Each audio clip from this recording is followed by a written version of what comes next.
bwange buno bwebaliza Katonda era mu ngeri ey'enjawulo mbuweereza oba I dedicate this victory eri bannamasaka city eri abalonzi. Omulonzi si necessarily muntu ali ku mikutu aleekaana oba avuma oba akola ki. Omulonzi gwenjogerako ye muntu eyakola ku makya n'atwala obuvunaanyizibwa n'asimba layini n'alonda akabiri ng'akimanyi nti abeesimbyewo tuli ba bibiina bya njawulo. Twagendanga mu byalo era ffenna ne batuwuliriza era kisobokera ddala nti abalonzi bano baalonda abantu nga ba bibiina bya njawulo kuba ne bwe twagendanga mu byalo ng'era ffenna batukola ki batuwuliriza. N'olwekyo njagala nnyo okuba dedikeetingira obuwanguzi buno abakyala abali eyo ku butale, basingu maatha abalwanirira okuzza abaana baba ku masomero, abalimi baffe, abasuubuzi baffe abanyigirizibwa embeera ya zirayisinsi ezirimu babbulooka, abanyigirizibwa URA nga talina nagwakaabira naye nga yatwala obudde n'agamba nti oba oli awo kangezeeko Nameere yayinza okutuweereza. Abantu abo bennyanjulira obuwanguzi buno era bembudikeetingira. Neewuunya nnyo omukyala gwe natwala mu kooti kuba nti ye ensonga gy'abadde awa eraga nti yawangula nti kubanga Wanuupu era yabadde agamba nti ye Nalubowa nti ye Wanuupu n'olwekyo wano ye yawangula. Omukyala oyo musaasira kuba ebyobufuzi byawa nalabika tabigenderedde kubigoberera. Abantu baffe balonze busobozi era buli Wanuupu bw'olaba yawangudde genuine nga teyabbye nga Nalubowa bwe yabadde abbye bamuwadde lwa busobozi. Abantu b'omu Masaka bali ku turning point. Baategeerera ddala nti bali mu kibuga ate ebibuga birina ebizibu bingi era ne balonda nga bo balonda buweereza. Balonda omuntu anaasimba ekkuuli ku nsonga zaabwe era nze kye ngenda okukola kye mbasuubiza kye nkoze ebbanga lyonna. Nalubowa abaddewo nga mumyuka we w'ekitiibwa Pookin tewali lunaku na lumu lwe yakozesa ku ddoboozi lye alwanirira abantu baffe oba embeera yonna gye babadde bayita.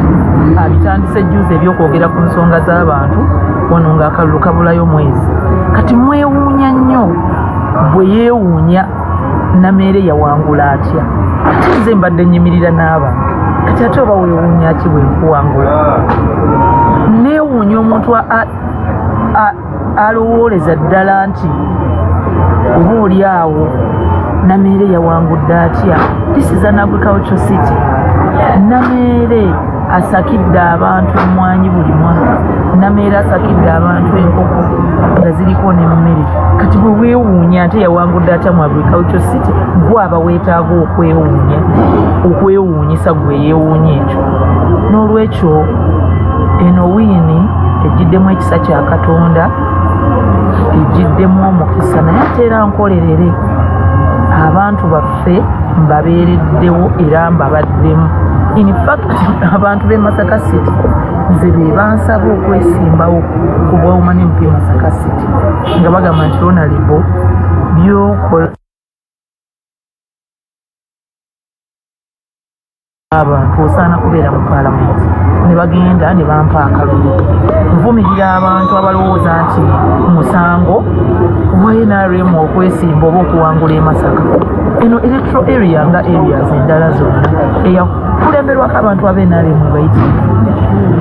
Neesimbawo nga nze sikulembeza kibiina kya byabufuzi kubanga abantu baffe tebanoonya bambowa ba bibiina bya byabufuzi, banoonya mukulembeze eki anadda gye bali, anaabajjukira, anaamanya ebizibu byabwe. Nabannyonnyola nti obukulembeze bwange bujja kuba butandikira mu work plan kalenda ya ffenna tukimanyi nti ebyobufuzi bino kati biwedde essaawa eriwo yakuzza abaana ku ssomero. Abantu baffe balina ebibasoomooza bingi. Amasomero ga gavumenti mangi gaawaganyala due to lack of oversight. Tubadde n'omubaka omukyala nga oversight role yagisuubira ddala tagimanyi, talondoola. Ngenda kutandikirawo ebbanga lyonna kumpi era nze mbadde nga umanye mupi wano Masaka City. Ekyenjawulo kati abantu bampadde akalulu n'entulira ddala mu kifo ekyo naye era nze kumpi abadde akola oversight nga neeyambisa office president gye yali yampa eya senior presidential advisor gye nalekulira nsobole okulisimbawo. Tugenda kutandikirawo, nasuubiza abantu baffe nti tewali muntu yenna agenda kubajjako ssente za school fees mu masomero ga gavumenti.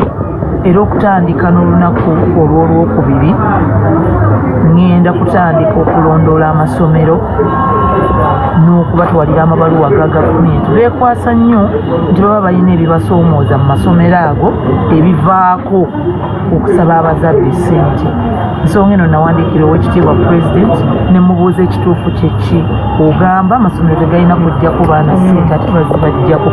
Naga nti ng'oggyeko obusente obutono mutwale 2 obw'emmere ekintuntu ekiri awo just common user fund. School fees tezikkirizibwa. Naga ate n'oyo omwana aba alemeddwa giri ebiri oba omutwalo oba gye akawunga oba biki talina kugobwa. N'olwekyo ffe oba abantu abalala nga olina ssente zitwala omwana wo mu ssomero lya private oyinza obutamanya muzadde oli kyayitamu, naye ensonga eyo nkulu nnyo. Masaka City tukyalina illiteracy level ya waggulu nnyo. Tetwagala illiteracy cycle oba cycle y'abatasomye egende mu maaso ne mu generation eddako. Abazadde bano tujja kyusa olugero lwabwe ng'abaana baabwe basobodde okusoma. N'olwekyo okutandika n'Olwokubiri okuwusa enkya ntandikirawo ku nsonga y'amasomero ga gavumenti. Tulabe ebiki bye beetaaga okukwatirwako baleme kuteeka burden ku bazadde.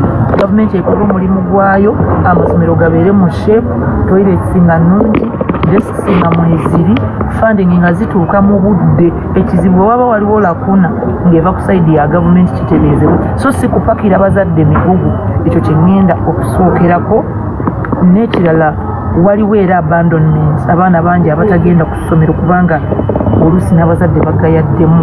So genda mu kaweefube, ngenda kukolagana ne bakansala abaffe abayiseemu, ba flag bearers ne meya waffe yasobodde okuyitamu ne ba chairpersons ba NRM ab'emiroka okulaba nti tukunga abazadde. Every child must go to school. Mu mulembe gwa Nameere buli mwana, teri ku mwana kutaayaaya. Abazadde mbaagala nnyo, mwampadde akalulu naye tujja kwezoobamuko ku ky'abaana. Abaana tubeetaaga mu masomero, atwala mu private mutwale bw'oba ogisobola. Tulinayo scholarships, tujja kukwatirako abaana abamu abatasobola.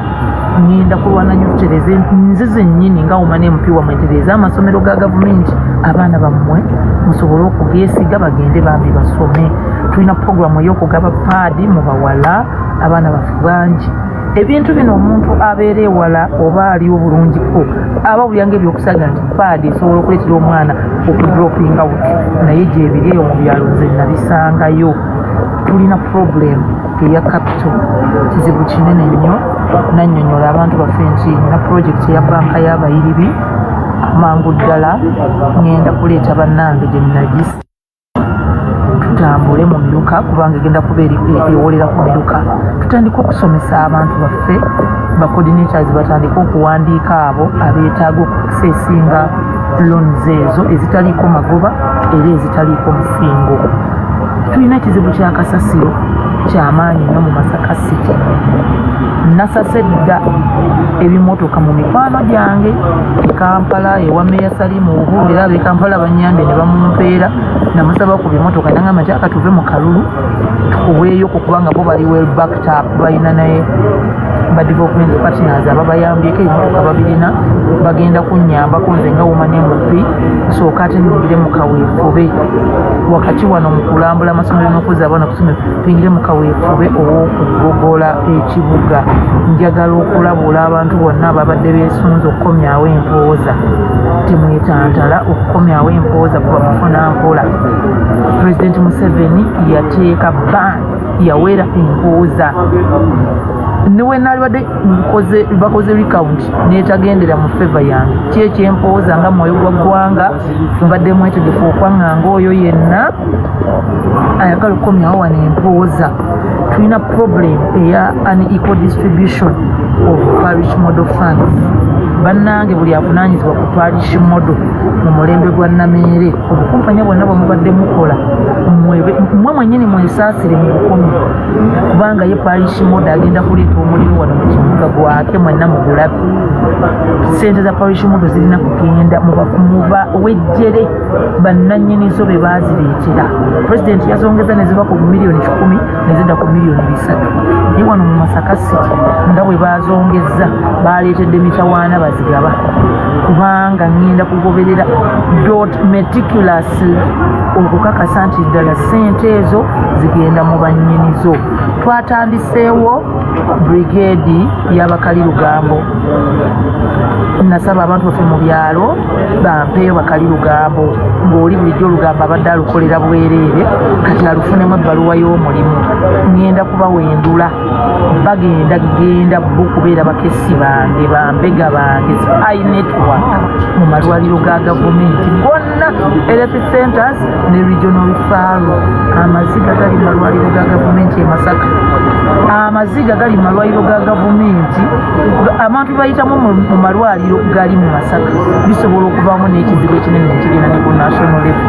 Tugenda kulondoola malwaliro oversight role yo ngitandikirawo munansonyi wa yes ebyokulayira biriyo ddi whatever naye mu capacity yange nga woman MP elect yo oversight role ngenda kugitandikirawo tutereeze services za gavumenti. Enguudo nazikabira president nga muwulira ezo mujja kunsaasira ngenda kuzitwala butereevu mukokasi yafe ab'NRM ekyama ngenda kudda gye muli bannamasaka okubeebaza akalulu naye n'okumbuulira bye nnina okutwala ekyankwanzi.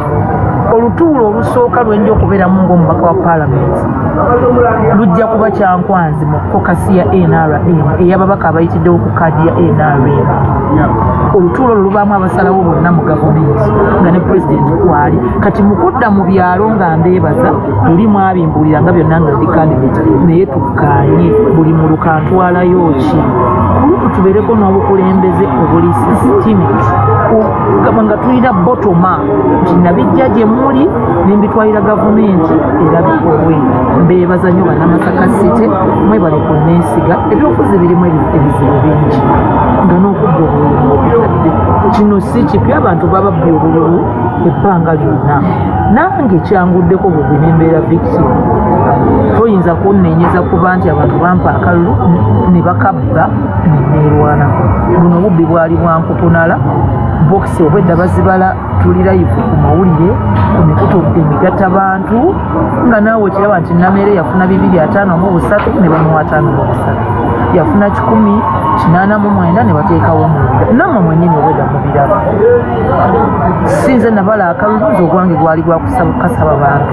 So neebaza nnyo bannamasaka City mwayimirira nange mwampa amaanyi mangi okulaba nti mwanirira obuwanguzi buno mwaka mwammanja akalulu nange nenkabanja nengenda mu kooti netambula. Neebaza nnyo balooya bange era bambi bannamawulire kino nsaba mukiteeko nnyo essira kubanga nebadde legal remedy gye saalisobodde nga sirina balooya balungi. Neebaza nnyo balooya bange Anthony Bazira, Sam Sechewa ne Job Kuteesa. Ekibiina kya NRM kyayimirira nange ekibiina kyempagira era bukikwatidde flag.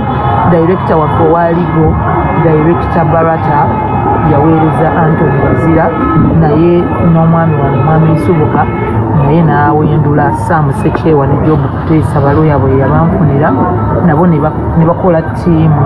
Neebaza nnyo ekibiina kyange obutandikirira ate ffe ekibiina ekyaffe ekyenalimu bw'oba oyagala ogenda mu kkooti ku misango gy'ebyokulonda ekibiina nga kiyingira mu tekimala gajja bamala genda ku ground era mwali mumbuuza bamu lwaki wateekayo omusango ku lunaku olusemberayo ddala singa obudde bwakkwata tebwankwata nateekayo ku lusembe kubanga NRM yansaba ennaku 4 ab'NRM basooka kujja ne ttiimu ya pulezidenti ne bakola okunoonyereza mu bukakasi oba ddala Nameere yawangula bye bajjayo nga biraga nti Nameere yawangulira waggulu ddala mu bantu ne baga nti kituuka obuwanguzi tugende tubulwanire ne bampa balooya nebaza nnyo omukulu Moses Byalwanga Honorable eyali official agent wa president naye yajja n'ayingira mu nsonga zange. Njagala mu ngeri y'enjawulo okwebaza omukyala second national vice chairperson female avunaanyizibwa ku ffe abakulembeze abakyala mu NRM, omukyala speaker of parliament right honorable Anita Among.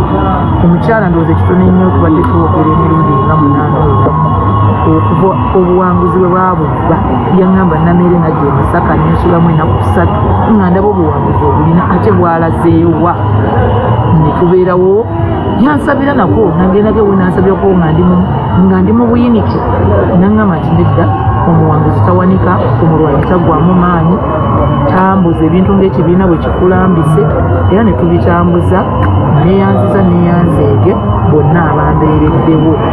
Njagala nnyo okwebaza mwami wange mwami Nsubuga n'okumuyozaayoza. Mwami Nsubuga yabadde chairman wa kalulu kange, yabadde chairperson wa task force eya ttiimu Nameere yonna okuva lwe tatandikira mu kamyufu ka NRM. Ndudde nga ndi mu bululu ebbanga ddene kubanga ffe tusookera mu kamyufu.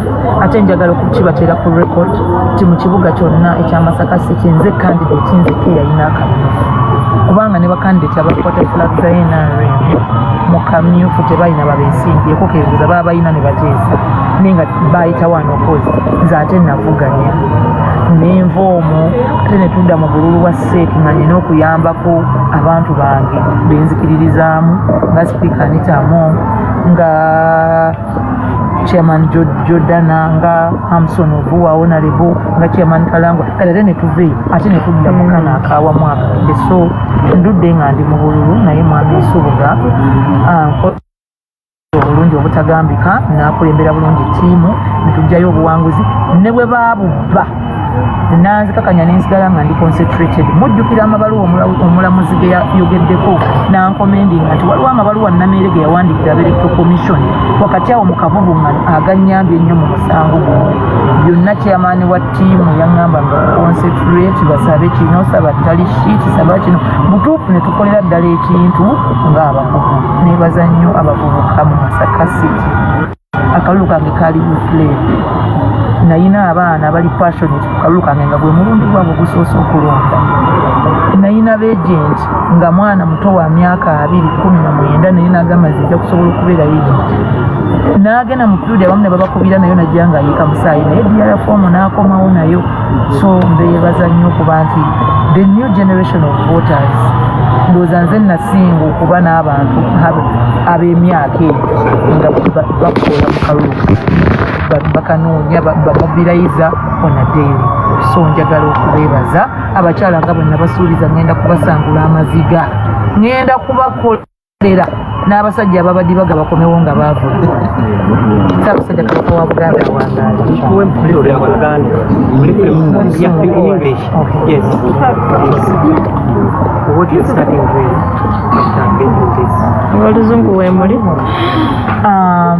First of all, I want to thank the Almighty God for this victory.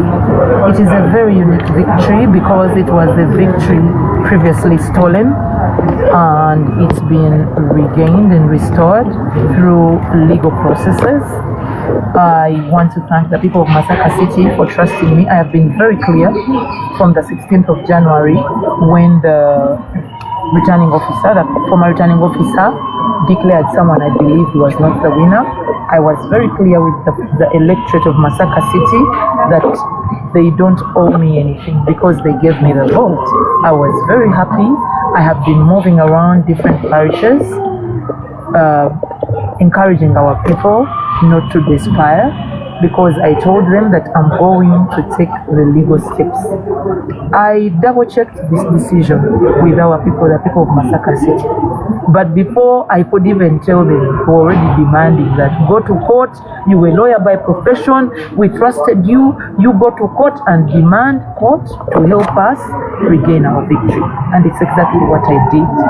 Yes, I was strong enough to go to court to stand up for this victory, but it was majorly inspired by the encouragement from the voters of Masaka City. I want to dedicate this victory to the common man, the woman in the market, hoping that Nameere will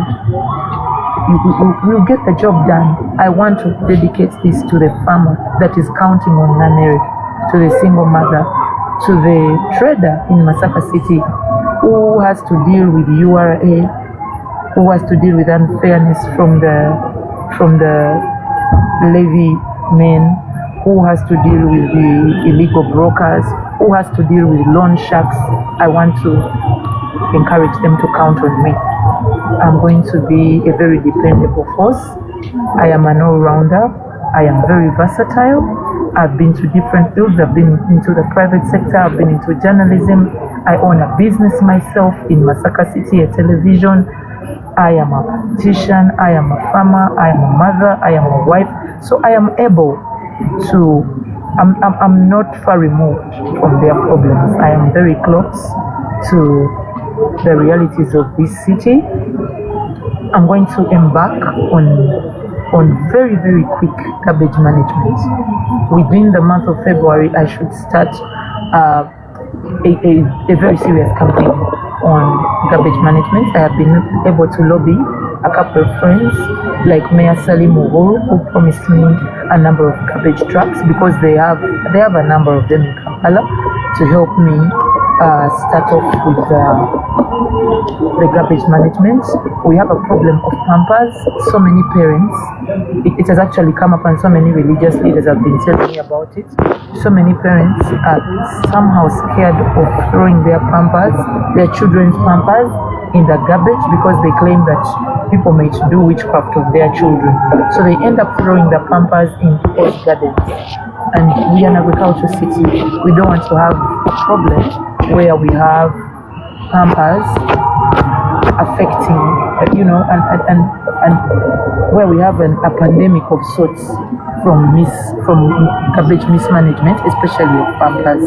So I have a good plan.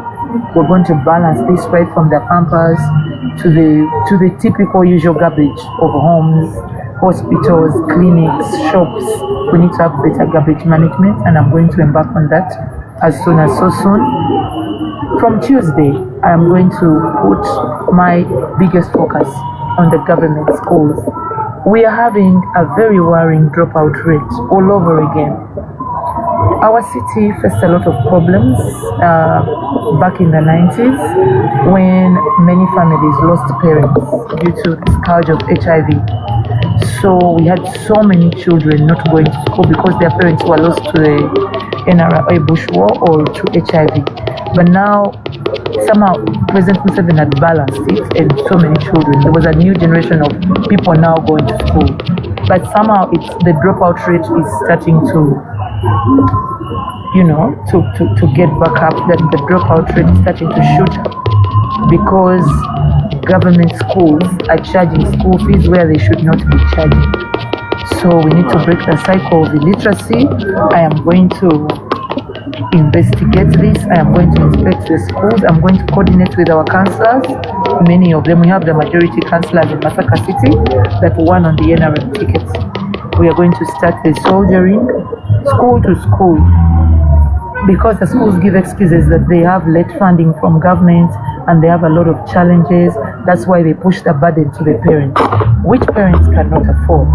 The purpose for universal primary education, even in the UN SDGs, when you follow the SDG to do with universal primary education, it is for a parent that cannot afford. So we are not going to superimpose school fees on a program that is supposed to be school fees free. So save for a few shillings, 10,000 to 20,000 for a few avoidable expenses. And even that is not supposed to be mandatory. For a parent that doesn't have it completely, the child is supposed to be allowed into the school. So we still have children that are dropping out, and even those that go to school barefooted, we still have a lot of issues.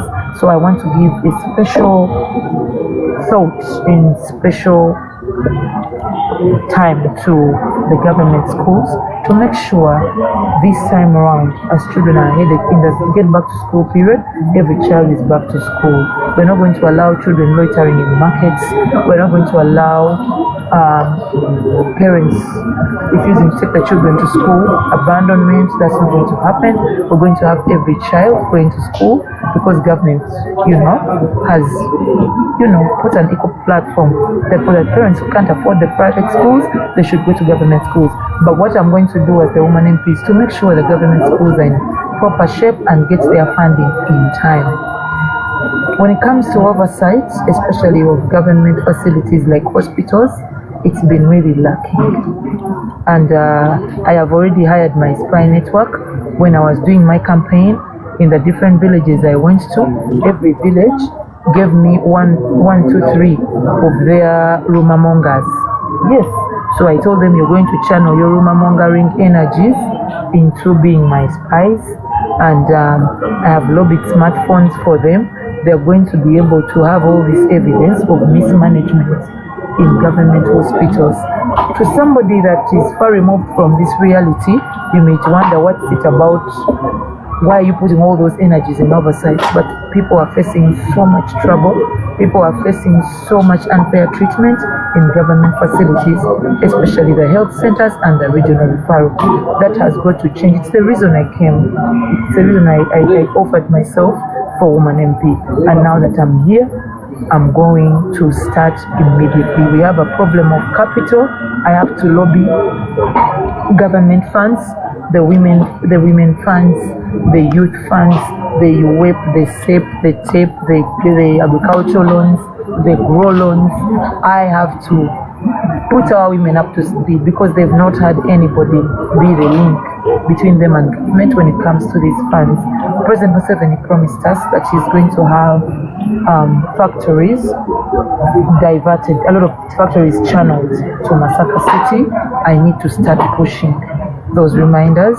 I'm also going to get back to a bit of caucusing at parish level with all the villages because I need to prepare a report that I'm going to present in Chankwanzi for the NRM caucus for the MPs that have gone through the election, that have been able to be successful and become MPs on the NRM ticket. The caucus is set for April and I need to prepare for it in time so that I can make a case for our people in Masaka. We have roads that are very monumental that could change the face of Masaka City and even this region if they are to be done. Roads like Chida Road, Hill Road, that roads like the Chabakuza, Chitelede, Matete Road, roads like Misali, then back to Kako, then Welcome.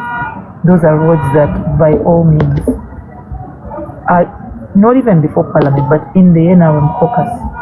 Those are roads that I plan to sell, that I plan to make a case for to the rest of my fellow members of Parliament and the leadership of the party, so that we get to the Parliament when everybody has agreed that these are roads that are not going to be left behind in the next budget. So I'm going to kick off work.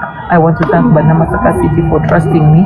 In a special way, I give a special salute to the youth, the first generation voters who are very much involved in my election. You would find that my mobilizers, agents were first-time voters, 19-year-olds, 20-year-olds, and they did a commendable job. They brought the win home.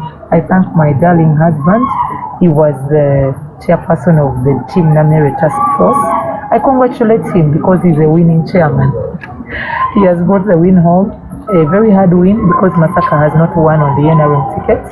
It's the first win for the first time in a long time. So I congratulate him. I thank him for the guidance and for helping me remain focused as a candidate. You always need a third party eye to help you as the candidate.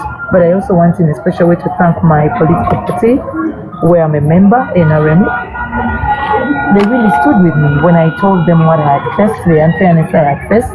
They sent a special unit to do investigations to really prove if I was a grounded candidate. And yes, their findings showed that I was actually grounded. I had a lot of support. I had a lot of grassroots support.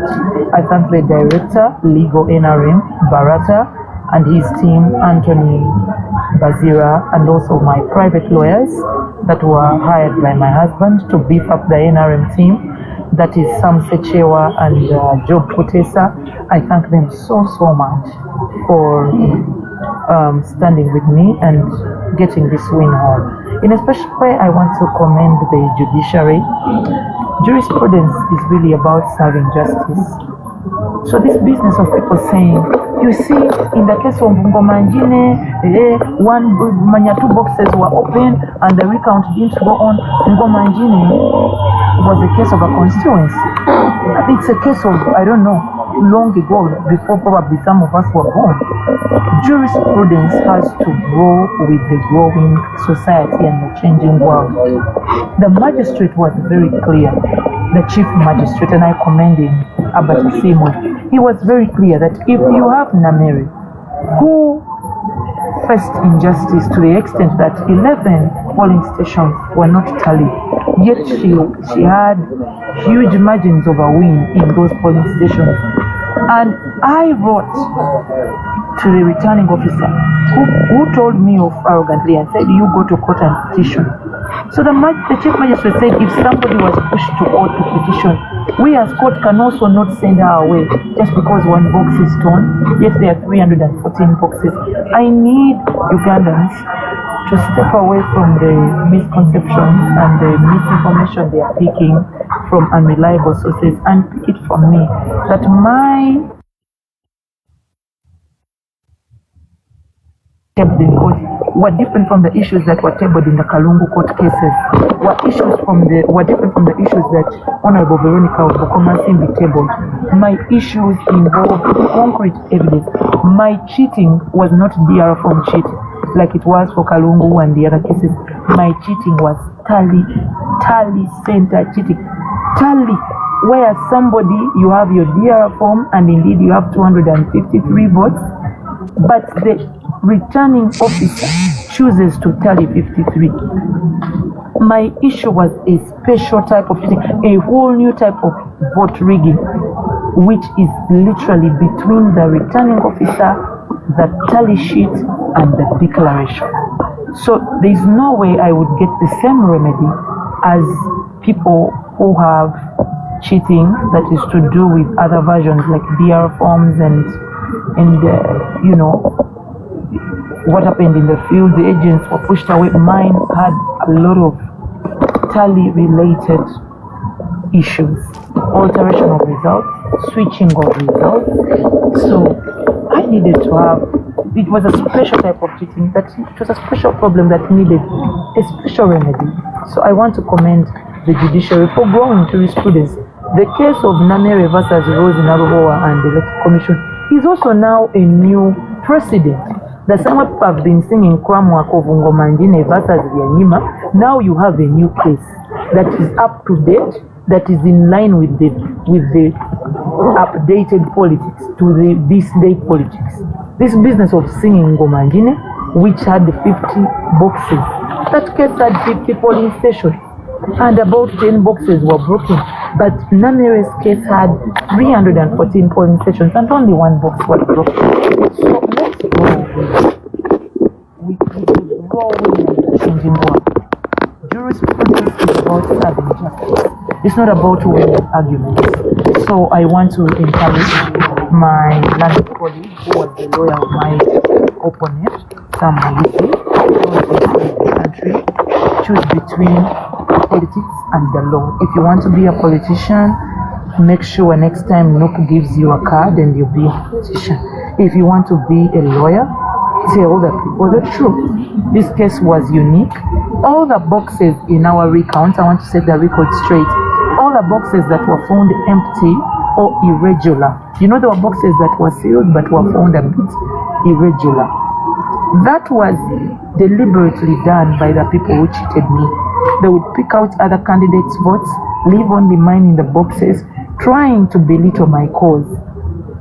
But we all agreed, both the NUP agents and my agents and the chief magistrate, we all agreed that for all irregular boxes, whether they're in my favor, some boxes had only the votes of Nalubowa, only Nalubowa's votes. Then some boxes had only my votes. We agreed with the chief magistrate, all those boxes were not counted, 6 of them. So nobody should mislead you, dear Ugandans. We won this case. because we won the election. There is no other reason. I won the recount because I won the election. That's the truth, and that's the truth, and I'm going out there to serve my people. And I encourage you, Masaka City, count on me, call me, see me. We're going to work together, and we're going to make Masaka City great again. God bless you.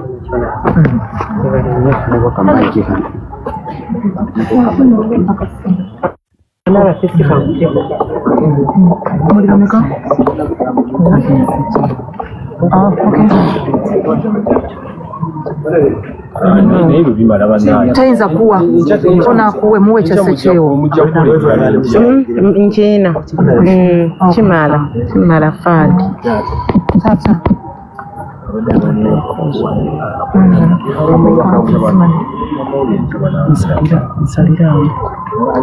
n'ebiri ku kamera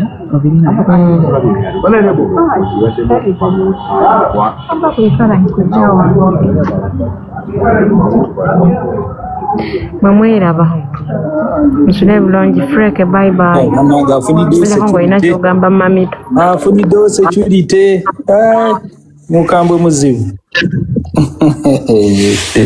naye nga kongula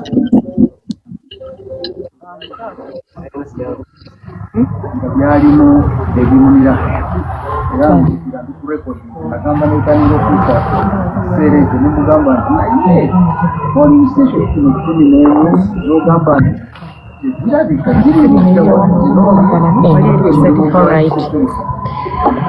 freke obadde ogamba ki badde nkugamba nti nze kandi enkoko yange mukwana afuniddewo na security baali bameeka